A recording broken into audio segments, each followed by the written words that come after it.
Hello everyone, this is CJ with Cycletron. My question for you today is, can you escape the Harley Matrix?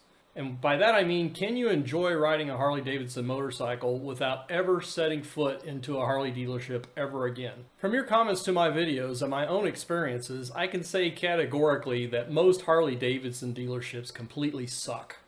Now there are a few of the small mom and pop type dealerships still out there, but they're few and far between these days. But since Harley Davidson seems to want to mostly close these small dealerships in favor of the lousy multi-store operations, escaping the Harley Matrix has never been more appealing. First, I'll recap what's wrong with these dealerships, and I'll list your options for still being able to ride a Harley Davidson without messing with these clown dealerships. The first issue I have with these shady dealerships is their predatory sales tactics. If you're a cash buyer, they won't give you the time of day.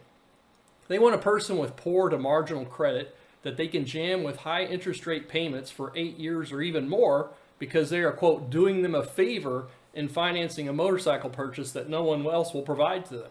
The other issue I have with these dealerships is that many of them won't offer you a test ride anymore. It used to be you could walk into a dealership and they would really push you to take a ride on just about anything you wanted. Now you can just go around the showroom for minutes or longer and not even be approached about what you're interested in, what you're looking for. So who needs it? Another thing is getting replacement parts is taking weeks, if not months and months. It's ridiculous. I mean, we understand the supply chain issues from a couple of years ago, but Harley's done little, if anything, to rectify the situation in the subsequent months and years. The other thing I've seen from many of you in the comments section are scams that are being run by the service department with phantom issues with the motorcycle that, hey, you better trade this thing in. It's going to go completely fall apart on you if you don't, when there's really nothing wrong with the bike. And it even goes to little things. I once questioned the outrageously high bill when I had a tire replacement and an oil change on my bike. And as I got into the itemization, realized they had charged me for 10 valve stems when they only used one. Now this, what I call scam, has been going on for a long time. Is where the Harley dealerships charge a customer for bike setup when they're reimbursed for that cost from the Harley themselves.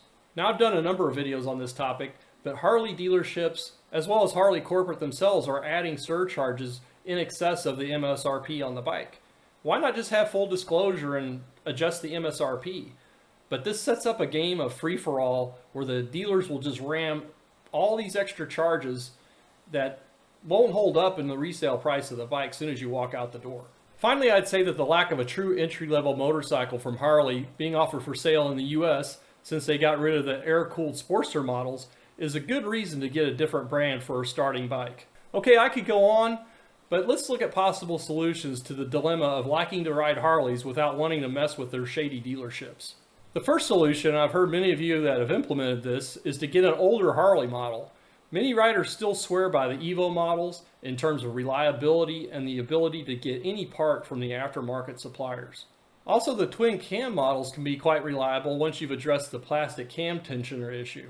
Another thing you could do is only buy used Harleys from private sellers. That's pretty self-explanatory. There's a lot of well-maintained, low-mileage Harleys out there to be had in the private market. The other thing is to obviously learn how to do your own wrenching on your motorcycle or find the services of an independent repair shop. Many Harley dealerships won't work on older bikes anyway, so might as well find an independent source right out of the gate. Again, you'll still want to use aftermarket parts because Harley Davidson in many cases won't sell parts or ship them to these independent shops. A while back I had some work done on a 2020 Roadster with the front end that was really beyond what I could do in my garage. And I had to get all the parts through Harley and then bring him over to the independent shop because he said they figured out he's an independent shop and works on Harleys and they won't let him buy parts. That's because they're trying to push repairs through their own dealerships. And another thing that's fairly obvious, and some of you have said you've done this, is to buy a metric cruiser. There's a lot of great Japanese-made cruisers in particular, and although they don't have quite the look and feel of a Harley, they still offer cruiser looks and a cruiser riding experience with great reliability. For example, a Yamaha Raider is a blast to ride and can be had for under $9,000. The other thing you could do, thinking outside the box as it were, is to get a sports bike. I sold my 2019 Street Glide Special and bought a Suzuki Hayabusa, which I absolutely love. I know some people who have only ridden Harley Davidson motorcycles, and that's fine, but if they've never ridden a sport bike, they probably don't know what they're missing in terms of performance, acceleration, braking, the agility of maneuvering on the bike. So it may be time to just try it out. You may love it. Another thing you can do, obviously, is to buy an Indian motorcycle. I've heard from many of you who've said you've done just that, and they're happy with their purchases when they made the switch from Harley. Now, I know some of you may have gotten a Harley because you wanted to join a group of other riders who are Harley exclusive.